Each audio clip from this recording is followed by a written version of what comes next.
Council is reopening the recycling centres on Friday the 22nd of this month.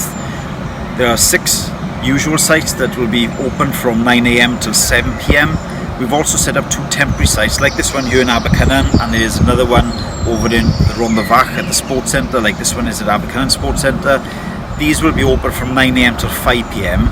They only have limited recycled bins available, so that's for wood, metal, green garden waste, and for rubble and soil, etc. So there's only 4 bins at each of those sites. That will help take pressure off the other main sites, because we know they're going to be busy. What we'd ask people to say over this weekend is please don't rush to all these sites straight away. I know they've been closed for a number of weeks. You don't have to attend on the first 24, 48 hours. These will be open now right through the bank holiday weekend and next week going forward. These sites are going to be here for 10 days to take pressure, as I say, off the local sites. So be sensible, make sure you use social distancing when you visit, no more than 1 person out of the car.